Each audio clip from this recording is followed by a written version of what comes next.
Salut și bine ai venit pe contul meu de călătorii Travelena. Dacă e prima oară când ajungi pe contul meu, vreau să-ți spun că lucrez full-time și în timpul liber îmi place să călătoresc pe cât de mult posibil. Și vreau să-ți arăt și ție cum să faci asta. Partea 1 din experiența noastră la Petra. Vom vorbi despre prețuri, experiența noastră autentică cu bune și cu rele. Vă vom povesti ceea ce noi am vizitat și cum am reușit să vedem 40 de kilometri din Petra în doar 2 zile. Când ne-am combinat, era un băiat de la Piața Alba Iulia și acum ai un șeic foarte obositoare.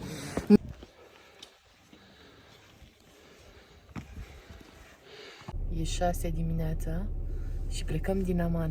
3 ore până în Petra. Suntem pe autostrada deșertului, ne îndreptăm către Petra. Eu am dormit puțin. Este foarte nici nu știu să explic. I-am zis să-mi facă o cafea fără condimente și tot a pus un pic. Aici cafeaua este foarte condimentată și deși sună bine în teorie, chiar nu e o idee bună. Adică are și cafeaua simplă rostul ei. Indiana Jones. Cred că prindem o furtună de nisip în drumul spre Petra. Nu sunt sigură, mă bucur că n-am. Este foarte frig și nu sigur.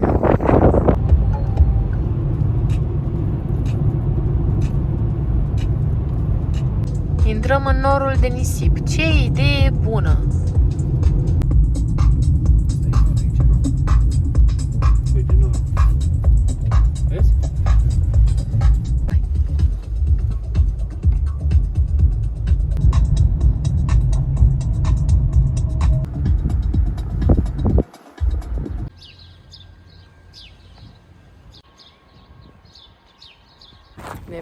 Ne pregătim, miroase a balegă, dar măcar am schimbat mirosul din Aman de pipi și gunoi.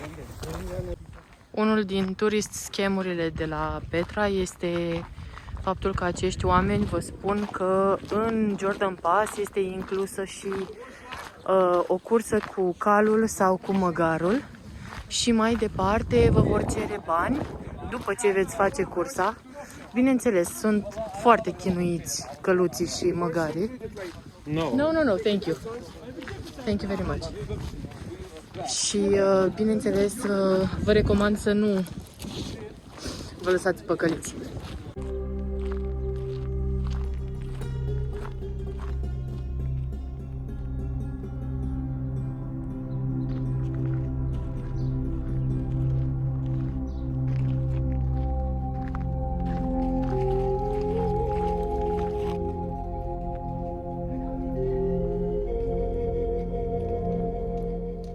Să intrăm în canionul Sic. La finalul acestui canion va fi celebra imagine cu trezoreria. Vă recomand să vă rezervați 2 zile din vacanță pentru a vizita Petra. Este un întreg sit gigantic. În martie 2023, când noi am fost, am achiziționat Jordan Pass Explorer, ceea ce ne-a permis să intrăm 2 zile la Petra. Acesta a costat 75 de dinari. Puteți găsi linkul direct în descriere. Canionul Sic, un canion care are aproximativ 4 km și la finalul căruia vom vedea trezorieria. Este un loc care poate să ajungă cu o lățime de doar 4 metri. Un loc deosebit.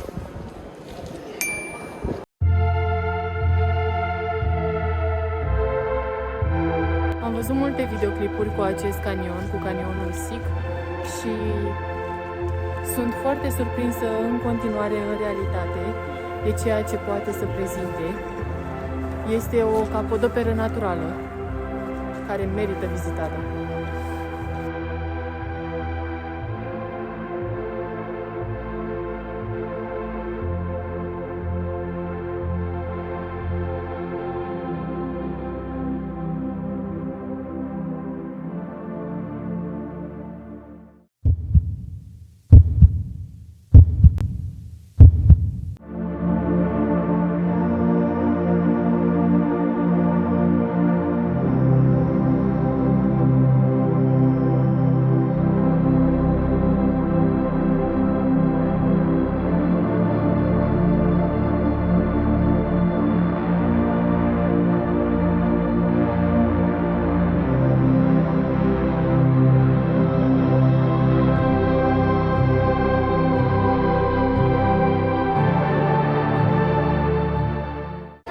ca monument este într-adevăr o locație extraordinară.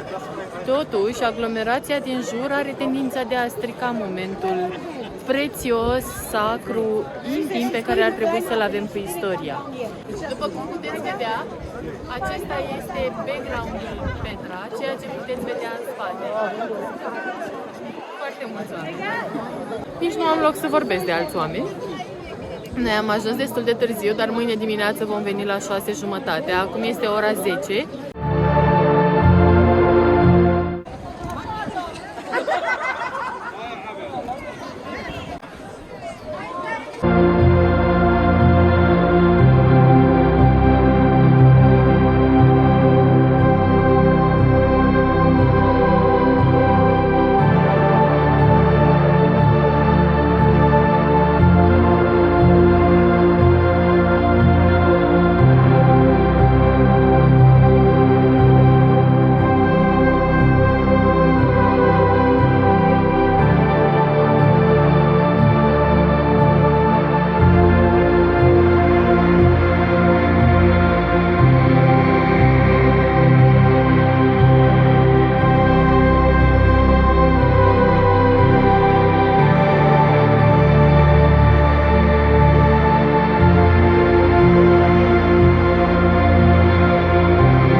Traseul către mănăstire presupune să urcați aceste trepte. Sunt diverse zvonuri. Unii spun că sunt 600, alții spun că sunt 1000. Pe fiecare sens, bineînțeles. Cum e, Andrei? Ok. Da, chiar e ok. Ne-am speriat degeaba.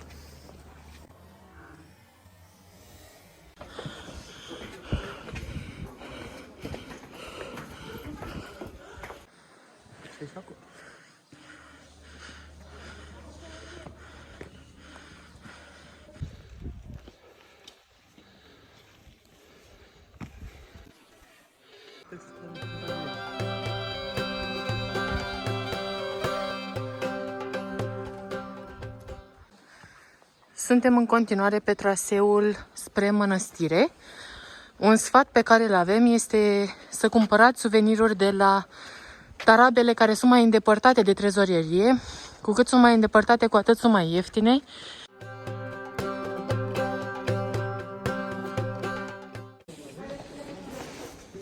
Este mai greu decât pare.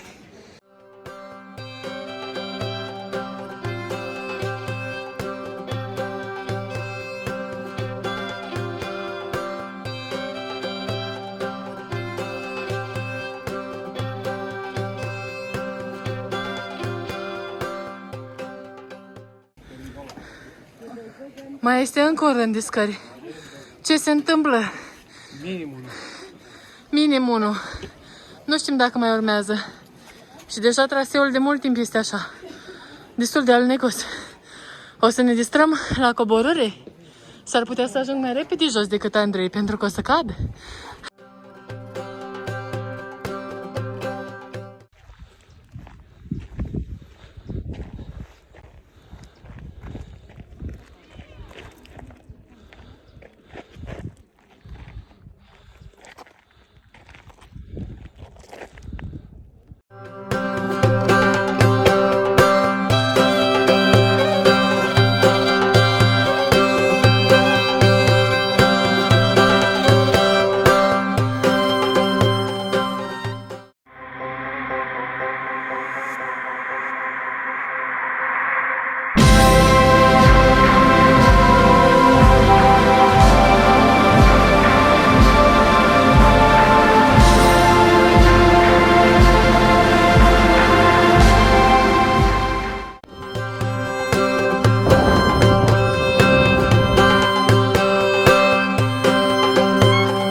Din întregul oraș Petra, mănăstirea mi-a intrat la suflet. A fost un loc unde cu adevărat reușeai să simți o energie, puteai să te conectezi cu locul, cu momentul, cu istoria. M-am simțit extraordinar și deși a fost obositor să ajungem până aici, recunosc că a meritat pe deplin.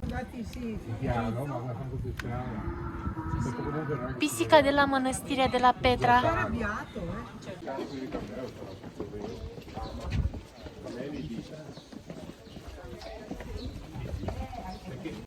Cum ți s-a părut călătoria până la mănăstire?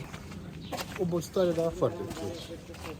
Mie mi s-a părut foarte obositoare, nu ok, glumesc. Ba nu, a fost foarte rău. A fost foarte obositor. M-am înțepat în dreapta, am obosit. 1000 de trepte, sigur. Am crezut că oamenii când vorbesc pe internet nu știu să numere. Ei bine, mi s-a părut exagerat 1000, nu. Eu le-am numărat până la un moment dat, dar am mai luat pe altceva și eram pe la 30 ceva. Oricum, mi-a plăcut foarte mult la mănăstire. Mie mi-a plăcut foarte, foarte mult. Chiar mai mult decât la trezorierie momentan, pentru că la trezorierie era foarte aglomerat de comercianți. O să vedem mâine când vom merge de dimineață cum va fi. Dar, da. A fost foarte obositor, într-adevăr. Chiar a fost. Dar a fost frumos.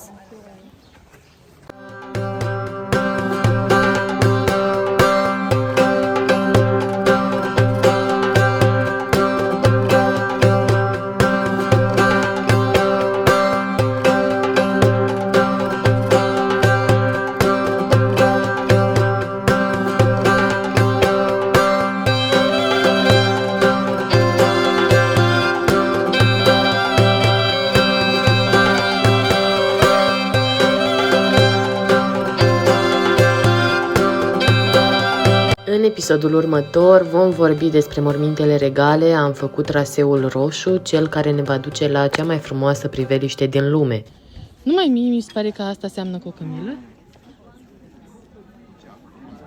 Sau cu un sfinx? Cred că o cămilă. Da. Voi ce ziceți?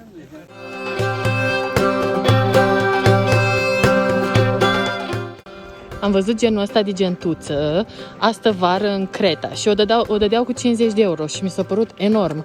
Nu lăsau nici loc negocierii.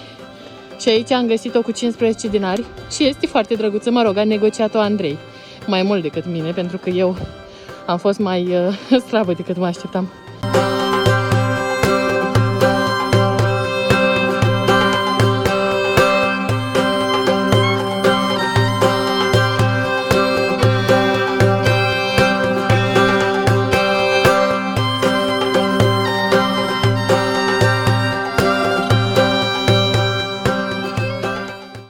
Mr. Falafel a fost singurul restaurant din întreaga Iordanie unde au ținut cont de faptul că le-am zis să nu pună multe condimente. Mi-a plăcut așa mult mâncarea aici încât am mâncat 2 zile la rând și vă recomand să încercați falafelul cu brânză, este foarte bun.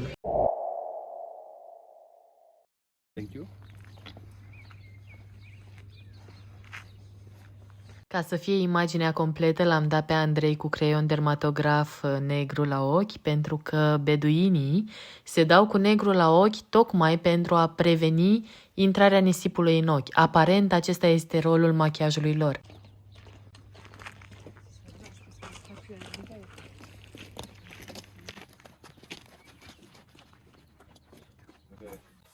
Când ne-am combinat, era un băiat de la Piața Alba Iulia și acum e un șeic la Petra, în deșert. Da. Ăsta da level up.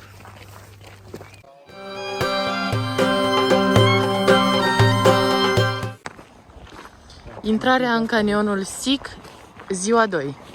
Aceste mașinuțe vă pot duce până la trezorierie și înapoi, costă 15 jod călătoria. Destul de scump, dar dacă nu mai puteți să mergeți, este o alternativă.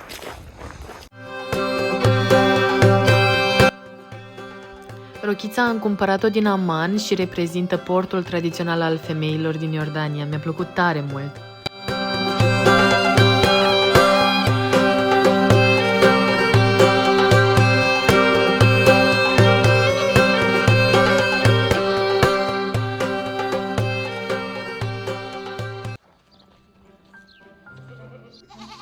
I-am